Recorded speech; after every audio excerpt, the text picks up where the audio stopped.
Hi, my name is Shawn Roop, and I'm founder of TantraQuest.com in San Diego, California. The intention of these videos is to offer people insight as to how they could explore Tantra in a daily way immediately, and like easy, practical concepts, because Tantra is this ancient system that has many different ideas and practices and tools, and it's easy for people to get kind of lost. And so my attempt and my desire is to share easy ways that you can find Tantra and use it right away. So the last video that I did was on what is Tantra, actually basically answering the question, what is Tantra? But in this video, what I'd like to do is to look at the different paths of Tantra, because there's so many different places people can go and expand within Tantra, and when one starts to seek those paths or that information, you get kind of lost, because there's so much stuff. There's so many different lineages and concepts and rules and techniques, and it can become very overwhelming. So what I'd like to do is just make it real simple. And today what I want to do is just break it down and just color code it. So we're just going to make really simple color codes to understand Tantra and the different paths. So the first path I'd like to talk about is White Tantra.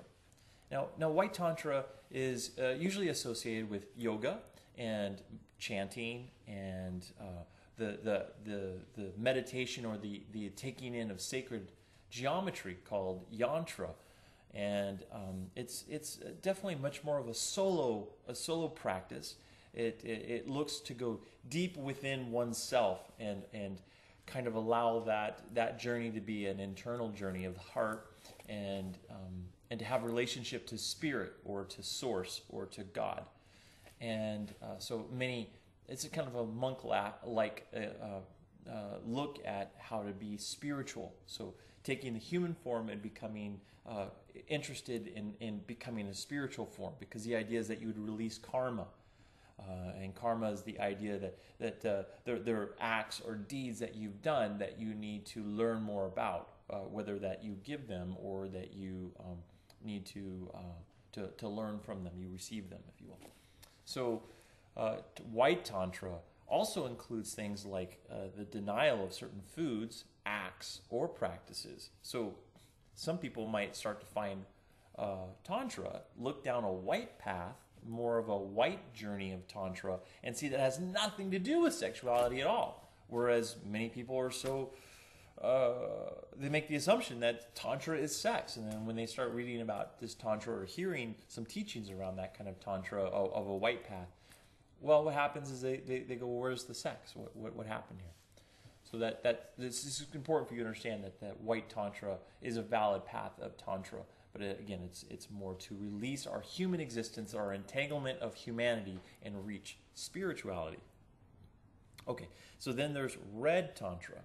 Now, Red Tantra is more of an earth-based practice. All right, and this deals with sexuality and food, as well as community or tribal-like existence. Now, it does include things like mantra or chanting. It also includes things like yoga or asana, which is the positions of yoga, like White Tantra. But the main difference is the Red Tantric path is more of a group or a gathering. So in other words, they gather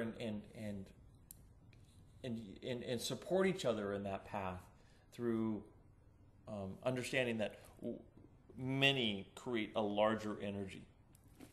And also, because it's an earth-based magic type system, it's very esoteric, meaning magic or magical acts.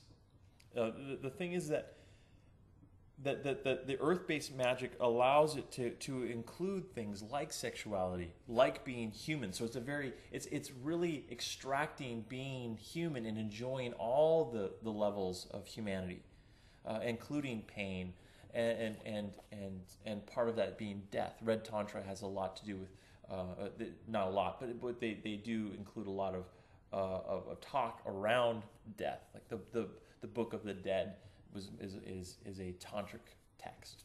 Okay, so the the concepts that those two are very different in concepts. So white Tantra, again, being much more of a solo path, red Tantra being much more of a collective path or a tribal path.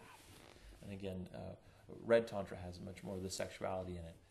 Now, in the 60s, a man named Bhagwan Rajneesh, also known as Osho, started taking different tantric systems, lineages, and melding them together, which has coined the phrase neo-tantra, or what we'll call in this talk pink tantra, where there's a merging of the red and the white, putting them together so that they're similar or one.